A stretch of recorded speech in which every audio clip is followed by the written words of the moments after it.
Hello class, and welcome to your Chapter 5 lecture. This week we're going to be discussing police relations with juveniles, as well as juveniles' relations with the police. Also looking at how police handle juveniles, how they process them, how they deal with them in the community, and how they work to prevent and deter offending in juveniles. So let's jump into today's lecture. The learning objectives for this lesson are that by the end, you should be able to summarize the history of police-juvenile relationships, summarize the police attitudes toward juveniles, summarize juveniles' attitudes toward the police, describe police discretion as well as the factors that influence their discretion, summarize how police process juveniles, describe the legal rights of arrested juveniles, to describe how police agencies are structured and how they're set up to deal with juvenile crime, as well as to summarize developing trends in how police deal with juveniles. So we need to begin this lesson by discussing how typically and historically police have viewed juvenile work as less than. They see that it's not as important, that juvenile crime is not real crime, and they don't appreciate the fact that a lot of due process ties the officers' hands in how they can deal with juveniles once they're arrested. So they also have to deal with juveniles who are hostile towards officers. They're acting impulsively, so they don't act quite as adult-like as an adult would when they're dealing with the officer. And officers have to deal with a broad spectrum of juvenile offending. So they're dealing with not only status offenders, which we discussed in a previous chapter, but they're also dealing with juvenile murderers. And between that, you have youth who are running away, those who are mentally ill, neglected, abused, and victimized youth. So police have to have a broad understanding of youthful offending and also the factors that can influence a youth to offend, whether that be mental illness or prior victimization. And an officer needs to be able to understand all of that when they're handling a youth in the community and when they're arresting a youth. So let's look at the history of police-juvenile relations. So we look at this idea of socialization. Socialization is where youths are taught rules by society from birth. So when a youth violates the law, the family, church, and the community typically would step in to address the offender. If the family wasn't able to deal with the offender appropriately, then the community and the church would typically step in. We then go into the time of industrialization and urbanization, and during this there was a reduced effectiveness of informal social controls over youth, and violence increased as a result. So essentially, youth were not being controlled well by their parents, and so these informal social controls of the family and the community were not being as effective. Then going into the 1930s and 1940s, we had full-time police forces being established in large cities. So they were given the power to arrest, but a lot of times they tried to use informal methods, like taking the youth home, having their parents simply address them. However, there was corruption and an abuse of power happening not only with juvenile offenders and the officers using too much broad discretion and too much power, but with adult offenders as well. So let's look at modern juvenile policing. Today, we have police athletic leagues in almost every state, almost every county throughout the United States. So they were formed in the 1920s, and they were designed to provide youth with a safe playground and to give them pro-social programs to engage in. It was a safe place for youth to be able to go. They actually expanded in the 1960s to include more leadership and moral training. Then we have the formation of juvenile divisions and bureaus within police departments in the 1930s. So they started recognizing that, as I mentioned previously, we need officers who can understand the very specific factors that youth present with and risk factors. So they need to be able to understand those specifically and specialize in juvenile offending to deal with them effectively. And then in the 1950s, we have the formation of the Central States Juvenile Officers Association, as well as the International Juvenile Officers Association. So these were developed to hopefully develop responsibilities, standards, and procedures for officers who were doing juvenile-specific police work, so that you would have more uniformity across the states. Unfortunately, in the 1970s and into the 1990s, there were budgetary restrictions that started impacting a lot of police departments. So this forced juvenile divisions to either disband or they were only able to focus on dependent, neglected, and abused youth rather than focusing on delinquent youth only. So we use problem-oriented policing today, also known as community-based policing, and this came about in the 1990s into 2010. So this is policy where police are to respond to the circumstances that create juvenile problems rather than simply being called out to the incidents themselves. So you want to address the root causes of issues that are happening in the communities and what's driving these youth to commit delinquent acts and address those so that we don't have to have police responding to juvenile crime. So let's look at our police attitudes toward juvenile crime. So there are three main points to remember here. Police typically see themselves as skilled at arresting, but they feel that nothing's going to happen to these youthful offenders unless they apprehend them for a very serious offense. They feel that the juvenile courts take a very soft approach to juveniles, and sometimes when they refer youth to juvenile courts, the youth could be placed on an informal or diverted from court. They could even be warned, it's considered warned, counseled, and dismissed, where they come into the probation department and we say, hey, basically don't do this again, and we let them go. So in that way, police feel that they're doing all of this police work for nothing. And then police are guarded when it comes to juvenile encounters because juveniles are unpredictable. We talked about this, right? They're very resistant, which makes arresting them harder because youth don't have the capacity to fully understand possibly what's happening. And they're impulsive. So they're acting very unpredictably. And officers don't want to go into situations like that. And lastly, police have to defend their authority and their position of power from both verbal and physical abuse. A lot of juveniles defy authority. It's one of our little check boxes that we have on our risk assessments. Do they defy authority? That also includes, parents, teachers, anyone that could have in a position of power above them, teachers, school administration. But officers, when they're in these situations and trying to arrest these juveniles for committing a crime, it's very hard for them to try and defend that authority when you have these youth who are just verbally abusing them and a lot of times physically abusing them. So then we have juvenile officers or detectives who use more service-oriented and they often develop good rapport with youth. So you have juvenile-specific officers who, again, understand there's very specific traits that they need to be able to relate better to these youthful offenders. So what are juveniles' attitudes towards police? How do they view them? Well, youth who have had contact with police have more negative attitudes. It's shown that race, the quality of police services, and previous experience with the police all affect a citizen's attitudes toward them, including juveniles. And we show that younger, single, blue-collar, poorly educated, or those who are under or unemployed report less positive images of the police than do older, married, white-collar, those who are highly educated, and those who are employed. So global attitudes towards police that are found in sociocultural contexts also affect a youth's assessment of their specific police contact. So how is the media currently portraying police? How does their community view police? Does the community respect police? Do their parents? What are they being taught at home, at school, by their peers? What are they being taught by, again, the broader world and culture that they're living in, the media? How are they being portrayed? And all of that is going to tie into when a youth is confronted with an officer and possibly being arrested, how they're going to respond to that officer.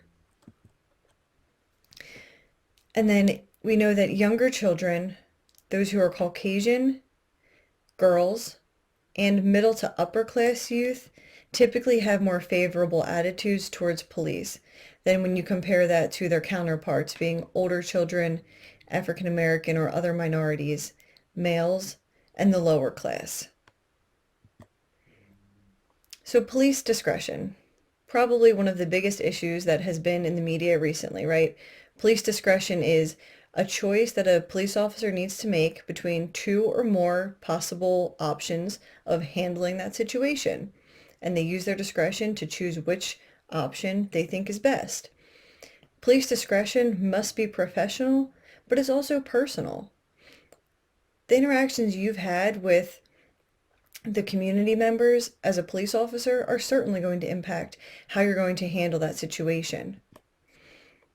Police discretion can also, well, police using their discretion can also determine whether they're going to divert a youth from the juvenile justice system or whether they're going to have them enter into it. And we'll discuss different ways that police can process youth later on in this lecture. So they can choose whether they're going to handle them informally or formally. Only about 20% of police contact with youth actually become official contacts. And by official, I mean contacts that lead to juvenile justice involvement, that lead to an arrest. Most of their contacts are them simply just working with children on the street. Hey, do you mind getting off the street playing your soccer game, over in the field? It's not safe here. Doing community policing work where they're just walking the beat, talking to kids. Sometimes they'll even go down and play basketball with them on the basketball courts. So it's a very small amount of their actual interactions with youth that become official contacts. So what are the factors that determine what disposition the police will give a juvenile? Disposition as in, are they going to handle it formally? Are they going to handle it informally? What are they going to do with that youth when they come into contact with them and have to make the decision of whether to arrest? So first they're going to look at the offense seriousness, the current offense that they're looking at. How serious is it? That's the most important factor they're going to address. Then they're going to look at, did a citizen make a complaint? Did that citizen stick around and wait for the police to come? And does that citizen want to press charges? If so, then it's likely that that youth is going to be arrested. Similarly, females are less likely to be arrested historically. However, they're more likely to be arrested for violating traditional role expectations, for things such as disobeying their parents, running away from home, or being sexually promiscuous, which is very interesting. But it's this whole idea of looking at, we feel that we need to protect females and girls in our society, and police feel that they need to, especially men, they feel that they need to take that fatherly role over them and protect these youth. And their only way of protecting them, sometimes they feel, is by arresting them to make sure that they're not running away, to make sure they're not going to go out and hang out with older males who could potentially lead them into prostitution. They also look at racial bias, which makes, unfortunately, minority groups the targets of the police, although research has shown that African Americans and other minority groups tend to commit more serious offenses. You can find research spanning the gamut here of, do minorities actually commit more serious crimes? Do they actually commit more crimes than do Caucasians? And honestly, I think it just depends on the study that you're looking at. It depends on the area that you're looking at. It depends on what your cohort is. What population are you sampling? But this is what our book tells us. And then, unfortunately, lower class youth are often thrust into the system for offenses that middle or upper class youth would be sent home for. So things such as, we'll take running away for an example. If you have an upper class family who their child runs away one night and the police bring them back, it's a nice, well-to-do family. No, officer, we absolutely will not let this happen again. We will take care of this. We assure you this. They might just return that juvenile to the home, not make an arrest. However, you return that youth to maybe a lower class family. Maybe it's a single mom. Maybe she has 8 other kids at home. And when she brings the kid home, she starts telling the officers how, I can't control him. I don't know, he or she. I can't control them. I don't know why they keep running away like this. This is really getting annoying. I can't handle this. I can't deal with this. I have 8 other kids I need to take care of. And now we see how that lower class youth may end up being arrested for something that an upper middle class youth may not have been arrested for. And that's just one example. Then we have police looking at the individual characteristics of the juvenile themselves. So what's their prior record like, their prior criminal record? How many prior police contacts have they had? What's their age? What peers do they hang around? And again, if we're using this community-oriented policing idea, then those police are going to know who that youth has been hanging around in the community. What are the conduct of the parents? That bears weight as to whether or not the youth will be arrested, and that's shown in the previous example I just gave. Then, juveniles who are disrespectful are also more likely to be arrested. Take the example I gave. Say one of the youth is polite to the officers. Officer, I understand. Take me home. My parents are going to be very mad anyway. I just want to go home and deal with my consequences. Another youth could say, why are you bothering me? I'm fine. Who are you? You're not my parent. I don't need you. I'm fine. My parent doesn't even care that I'm out right now. They're more likely, if they're defiant and arguing with the officer, to be arrested. And then more professional police departments actually refer more youth to courts because they're unable to use as much discretion as less professional police departments. And when I say professional, it just simply means how large is that police department and how much are they rooted in policy, procedure, or is it maybe a smaller department and they're a little more community-based? Maybe they're in a much more rural area and they span a much broader area and they don't have to have quite so many policies and procedures in place because they don't deal with juvenile crime a lot of, very often. For example, there are some counties in Pennsylvania that have 1 or 2 juvenile probation officers for the entire county, whereas my department, we have about 30 probation officers. And then lastly, the attitudes of the press and the public, looking at the status of the victim. Is the victim involved? How much was the victim harmed? Does the victim want to press charges? And what resources are available outside of the juvenile justice system that officer could give for the youth to avoid an arrest? And then lastly, department policy, but departmental policy. What does the policy say? For that situation, does the youth have to be arrested? At the end of the day, bottom line, officers must follow department policy. One, it protects the officer and the department from liability, and it makes sure that you have uniformity across the department. And then external pressures. More of these than I thought I had up here. External pressures can influence whether or not that officer is going to press charges. And that was such as the press looking at the public. Is the victim involved? And that's why number 9 here, your officer's personality. I should have mentioned the press and the public under external pressures. But the officer's personality and their experiences, everyone's personal experiences are going to play into how they're going to handle the situation. So let's look at how police process juveniles. So you have informal options and you have formal options. Then you have something right there in the middle. So we can look at informal options that can be done on the street. So an officer could ignore the juvenile's behavior. They could try and make friends with the youth so they could gain better rapport with them. They might be more likely to listen. They, again, could suggest that a soccer game be taken from the street to the park. They could even write down the names and addresses of the youth for future reference. While they're not arresting them, they're taking down their names and letting those youth know that, hey, I know your name now, and I know where you live, so why don't we make sure that we're abiding by the law here? Then you have options at the station where the officer could either speak with the youth and their parent and send the youth home. The police could use the police youth bureau who counsels the youth. They're kind of like youth aid panels where the police just sit down and talk with the youth about the path that they're going down and how they should correct their path and their behaviors. They can make referrals to different community services such as anger management, counseling, drug and alcohol resources. They can also work with school personnel to make sure that that youth is not getting in trouble in school.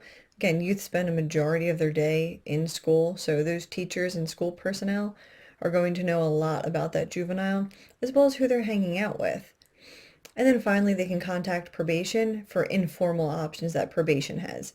We can use things such as the warned, counseled, and dismissed I mentioned earlier, informal adjustments where they avoid a formal conviction, and it's just that they need to complete a couple obligations. They're under essentially informal supervision for typically 6 months, and then they're released and sent on their way so long as they don't get arrested again. Or now we have your combinations of informal and formal options. You're right in the middle ground here. So this is where a youth could be arrested, booked, and processed, but then they're released home. So they've gotten halfway through the process, they've gotten a little feel for what it is to be arrested, and hopefully that will deter them from committing future crimes. Additionally, officers can notify social service agencies, such as the Office of Children and Youth. So say they come in contact with a status offender, one who has run away. They might call the Office of Children and Youth to get involved to make sure that the parent is adequately supervising the child, because they recognize that it may not be simply just a delinquent, well, it's not because it's running away, but that it's not a delinquent matter, or that the youth isn't going to go down the delinquent path because they've now started to run away. And then you have your formal options. So obviously our formal options are where the officer is going to make a formal referral. And that's what it's called when an officer arrests a juvenile. They then make a referral or petition the juvenile to the juvenile probation department and to the juvenile courts for formal processing. So lastly, let's just look at some of the legal rights that juveniles have when it comes to police and being arrested. So let's look at search and seizure under the Fourth Amendment. So we need to start with Mapp v. Ohio in 1961, which gave us the exclusionary rule. So this said that evidence collected in an unreasonable search and seizure without a proper search warrant is inadmissible in court. We then had State v. Lowry, which was 6 years later here, which applied the Fourth Amendment to juvenile offenders. So our last case is Arizona v. Gant in 2009. So this said that police can actually search a passenger compartment of a car if they have a reasonable belief that the person being arrested may grab something during the time of the search that could either harm the officers, or that they're going to grab something from that compartment that contains evidence relevant to the current arrest. So let's look at 4 different areas where search and seizure comes into play with juvenile offenders. So first, let's look at the streets. So police can actually stop a youth on the street, but the youth does not have to answer any questions, and the officer cannot pat them down. The officer can only do a Terry search, which allows the officer to pat down the outer clothing, only to search for weapons if they have probable cause to believe that the person has a weapon on them. For example, they saw them running from an area where a robbery just occurred, the person is sweating, they have a bulge in their pants. Maybe they now are assuming that this is and they fit the description of the individual who just robbed the store. They have reasonable suspicion to pat that person down and make sure they don't have a weapon on them. If they do find a weapon, then that officer may continue to search for other contraband. So your book talks about the difference between and how different states define arrest. So an arrest can be defined as whenever a person is stopped and doesn't feel free to leave the presence of that officer, or when formal charges are actually filed. So youth should be asking, am I under arrest and am I free to leave? As an adult, you should also know to ask that. Now let's look at search and seizure of a vehicle. So an officer here must have an articulable reason for stopping the car. They must be able to verbally give you a valid reason of why they stopped the car. Were you speeding? Did you have a broken taillight? Juveniles being nervous is not enough for the officer to then go ahead and search that car. Officers can look at anything that's in plain view from outside of the vehicle, but if nothing is visible, then they may not search that car. They can however, search the car if they smell alcohol or marijuana, or have information from a reliable source that the youth has contraband or that a crime is currently being committed. If a weapon is seen in plain view, then an officer is able to go ahead and search the interior of that car, including the glove compartments. However, they may not search the trunk because it's not currently in reach of the person driving the car, so there's no argument for the officer's safety being a concern, or no concern that the person may grab evidence and try and conceal it of evidence to that current crime. So let's look at home. So when it comes to juveniles specifically, the officer can enter the home if a person who is authorized to let them in gives them permission. So for example, parents can give permission for a juvenile's room to be searched by officers because they own that home. So you also need, however, reasonable and an articulable reason or a probable cause to suspect that a crime is being committed or will be committed. So essentially you have to believe that someone is going to be hurt for the officer to just come in if they're not given permission. And then if an officer is standing in the doorway and they see illegal substances in plain view, then they are able to go ahead and come into that home and search without a warrant, but they're only able to search for anything that's relative to the contraband that they saw. And finally, let's look at youth in schools. So, searching a youth in school, police must enforce the drug-free school zones school zone laws, as well as the 1990 Federal Gun-Free School Zones Act. So they have to make sure that they're following these laws because that's their job, right? So they can search purses, lockers, desks, persons, so juveniles in school, if they believe that a school rule or law has been violated. I know that was a lot, but we wanted to cover in home, we covered at school, in a car, and on the street.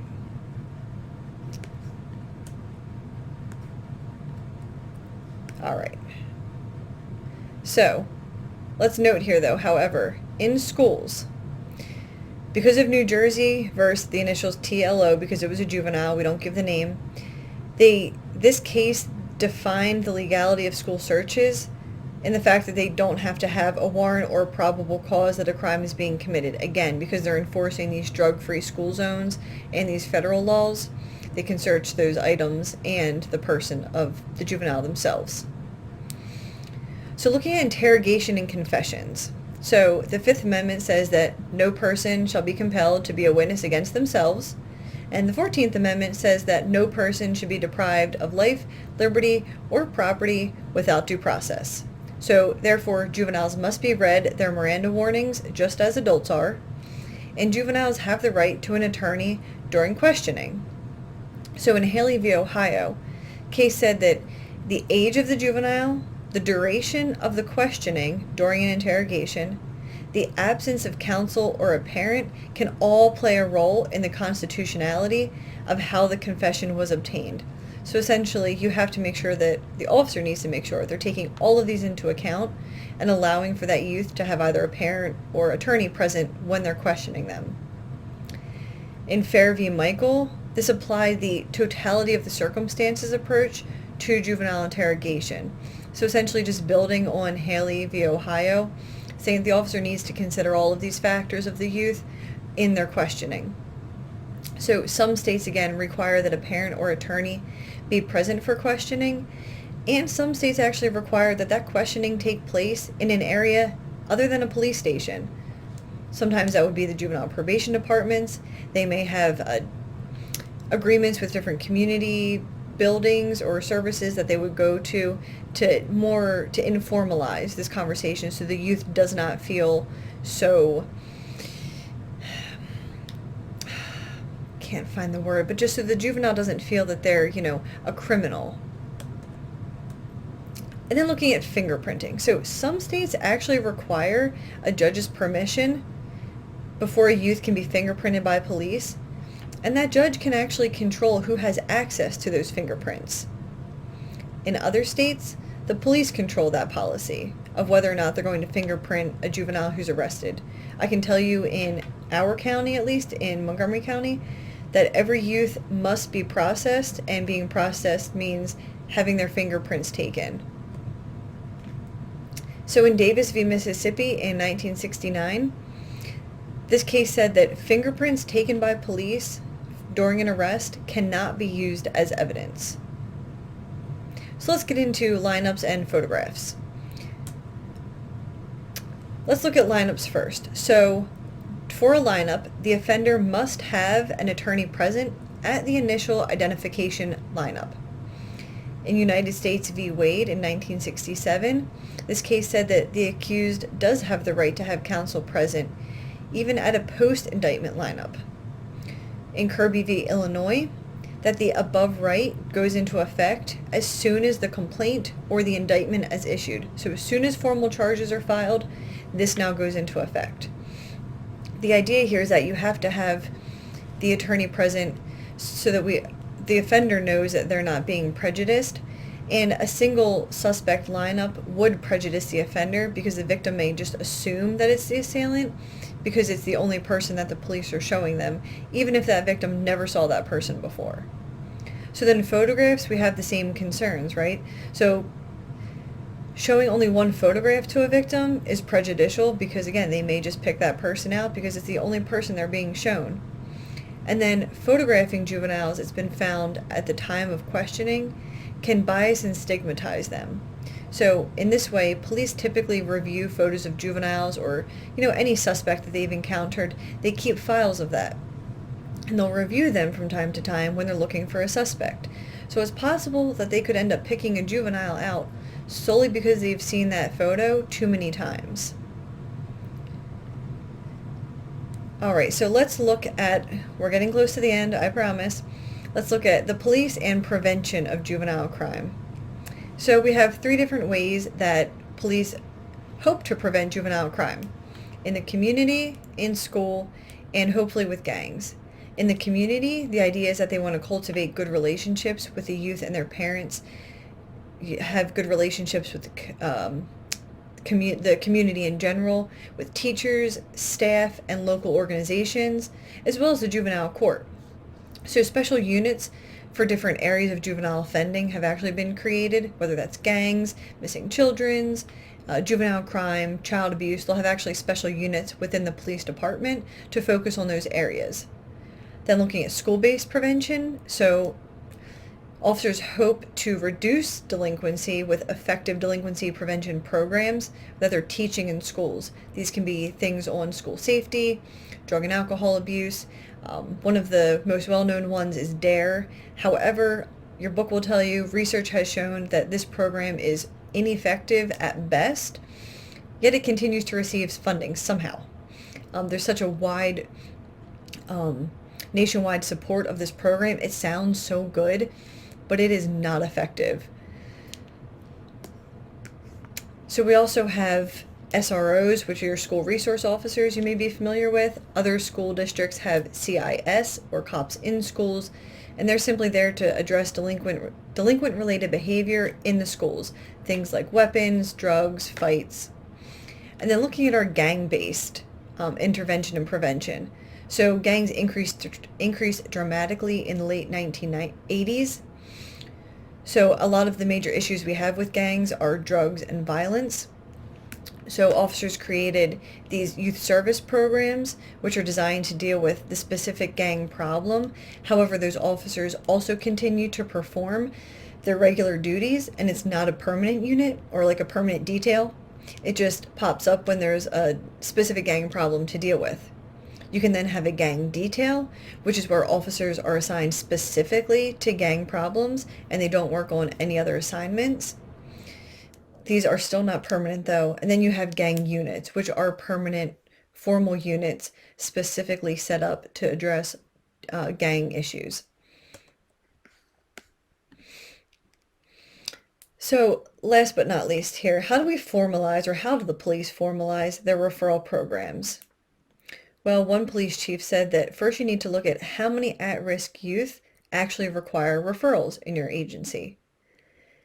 Do you have services that currently exist for youthful offenders or for at-risk youth? Which programs meet your department's standards? You then need to develop a means, so a way to evaluate the programs, and frequency. How often are you going to evaluate these programs to make sure that they continue to be effective? And then you need to begin the intervention process early. So Project SHIELD was actually formed by the Bureau of Justice Assistance in 1996, and it was put in place in the Westminster City Police Department in Orange County, California. So this project said that one, police are the first responders to situations and they often know the community best. So they're not simply just dealing with crime, but they're dealing with all of the various issues that a community could possibly present with. So we need to take that and have those officers then utilize these multidisciplinary teams to be able to refer juveniles to the appropriate services so that we can hopefully, again, use that problem-oriented policing to address the issues that are present that allow the juvenile offender to engage in delinquency. So let's summarize. In the early 1990s, police started to become more aware of the juvenile crime problem. And in the 1920s to the 1930s, we formed police athletic leagues and other police organizations to deal with youth crime and to hopefully prevent youth crime and improve youth's attitudes toward the police. In the 1950s to the 1960s, juvenile police officers associations were formed. I actually sit on the board of the Pennsylvania Juvenile Officers Association, which is one of those. During the 1980s and 1990s, we had budgetary restrictions that restricted juvenile programs and the ability for police departments to improve on those programs. Some were actually disbanded. And the current focus we have is on problem-oriented policing. Also, police attitudes toward youth are more positive today. However, those positive attitudes are deterred a bit by the need to defend their authority to juveniles, as well as the unpredictability of youth. Younger children, whites, girls, as well as middle to upper class youth typically have more favorable attitudes toward the police. And police discretion is the officer's choice between two or more options, and that choice that they make is impacted by various individual, community, and departmental factors. Police can process youth either informally, formally, or a combination of the two. Arrested juveniles have rights related to search and seizure, interrogation practices, fingerprinting, as well as pretrial identification practices. The police utilize community, school, and gang-based interventions to deal with youth crime. And finally, police continue to support prevention efforts and referrals to community agencies to hopefully prevent juvenile offending. So that was your Chapter 5 lecture on police attitudes towards juveniles and juveniles' attitudes towards police, as well as police processing of juvenile offenders. Don't forget, there will be a PDF posted that you can follow along with.